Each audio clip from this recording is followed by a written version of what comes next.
We have another super panel on the News Hour tonight. I'm joined by Mohandas Pai, former director Infosys. We're also joined by Suhel Seth, managing partner of Counselage and well-known columnist. My first question tonight, Lord Meghnad Desai joining us in 3 minutes from now. My first question is to Ravi Batra, senior lawyer from New York. Let's play devil's advocate. Here's a man... That's easy. Well, that's well said. You know why? Because Rajat Gupta is dumb and dumber. And there is no surprise that he got indicted. And there's no surprise that the SEC sued him. Now, when you say dumb and dumber, do you mean that he messed up? Or that he did this knowingly? No. I mean he was criminally stupid. He was criminally stupid as he stands accused in the indictment. But he knew what he did. And knowing what he knew what he did, for him to sue the SEC when they were giving him a way out, which is to sue him civilly with administrative charges only, this man challenged them to a bullfight in the courtroom where the bull has the sword, not him. So this is a very macabre activity by Rajat Gupta, and if he has handled his life as poorly as he's handled his legal strategy, I wish him the very best, and he will have a lot of sleepless nights ahead of him, and not necessarily in his home. I will nevertheless, despite your strong dissuasion, try to be devil's advocate one more time. And I may warn you, Ravi Batra, that one of the people on the panel tonight is a person called Mohandas Pai, yes, who strongly believes that this could have been an error of judgment. I personally don't believe that there can be things such as error of judgment, but that's Mohandas Pai's view. Not a chance. Here's a question to you. Here's a question to you, yes, Mr. Batra. Sure. Let's look at it like this. Rajat Gupta was a simple man who didn't get any money for the information that he shared. He didn't trade in any of the securities at issue. He never for a moment thought that Rajaratnam would trade on the basis of information that he was just innocuously sharing with him as a friend. And the moon is made out of blue cheese, right? I mean, you know, I look in the mirror, and while I may think that I have hair on my head, I know I don't have hair on my head. So your entire assumptions are ludicrous. Thank you. So it's a waste of your viewers' time to even contemplate this. Rather, I think today's panel should be used as a warning to excellent Indians wherever they may be, but especially in the United States. Let me tell you, Mr. Batra, on a lighter note, that very often these days I am accused of being more and more ludicrous with my questions, but in the process of being devil's advocate, that's one of the things I live with. Mohandas Pai, why do you think it was error? Why do you think, Mr. Pai, that this was error of judgment? Well, Arnab, let me say this. What Rajat Gupta has done is wrong in the sense that he has spoken about what transpired in a board meeting to somebody with whom he should not have spoken, yes, because he had a fiduciary responsibility not to speak about board meetings. That means he confided information which was confidential. Now, whether that will amount to an insider trading case as per the legal definition, I don't know. But having seen Rajat Gupta, having met him several times, I would say strongly, and I personally feel he possibly made an error of judgment. He shouldn't have done it. He will suffer the consequence of the law. The laws are very strict. He could be in a borderline case, or they could go after him and put him in jail. But I would not say that he did it with a criminal intent to make money, because there seems to be no evidence that he had a criminal intent. In criminal law, you need something called a mens rea. That's why I feel that he made an error of judgment, but he will suffer for it, whatever be the consequences. But I don't see a criminal intent to make money out of insider trading. I mean, that's the limited point I'm making in this case. Sure he did. He not only had mens rea, he had a bad mind, bad motive. He hung out with the wrong crowd. He wanted to be a stud with people who were violating the laws. Okay? And that has consequences. Prosecutors are not mothers who forgive us our sins. The question tonight is only a judge can do. Question tonight, Lord Desai, welcome from London.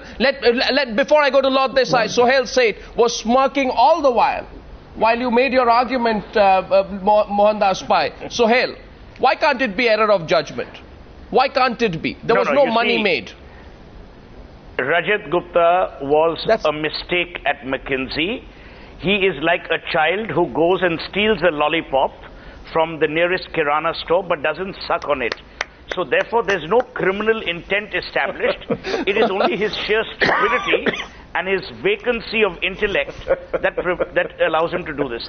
I have never heard of a more bizarre argument such as this one.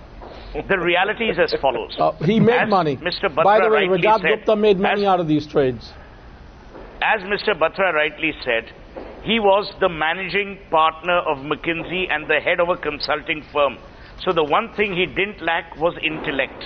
What he did lack was credibility, and more importantly, he betrayed the trust of many people. The reality also, Arnab, is that here, why are we defending the man? Why is corporate India trying to say, oh, it was an error in judgment? There's no error in judgment. The man is a crook. He's been established as a crook. What I'm worried about is you only got one wiretap of his. Absolutely. I beg your pardon? No, Arnab, you're so right. You're so right. The consultants are so important in society. Business leaders rely upon them. Investors rely upon them. And when a person who's entrusted with that fiduciary duty, when they start selling secret information for private profit, private gain, or private standing, even public standing with important people, that is a crime. Suhel Seth asks there's nothing tonight. defensible about Rajat Gupta. Suhel Seth. Defensible about Rajat. Okay, complete your argument. Yes. I was interrupted. Yes. I was interrupted. Let me finish the argument. I think, as Batra said, what has happened today is very tragic because no one doubts the man's intellect. You doubt, after all this, his intent. And when that doubt is cast over someone who is trusted, who has faith reposed in him by chief executives, by board members, that's a sad day for a man to fall at the altar of greed and avarice. That is the worry. There is no excuse.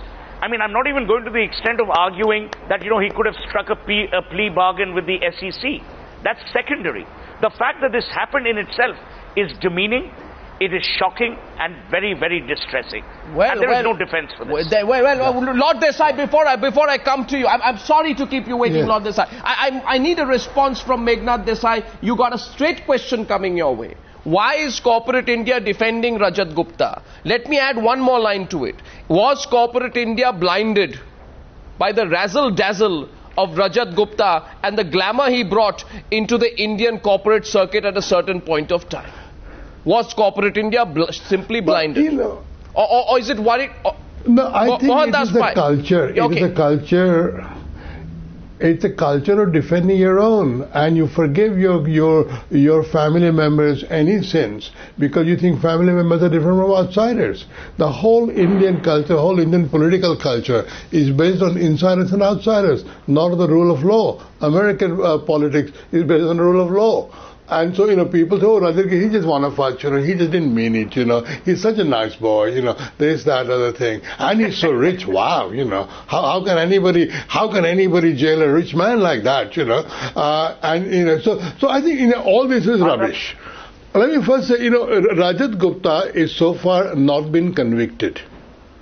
He's only been booked for an offense. But it's a matter of time. And so we cannot actually say that he is a crook. He may prove to be a crook. Secondly, I believe that in case he did it as it were in kind of the thrill of taking a risk which was bordering on the illegal. Thrill?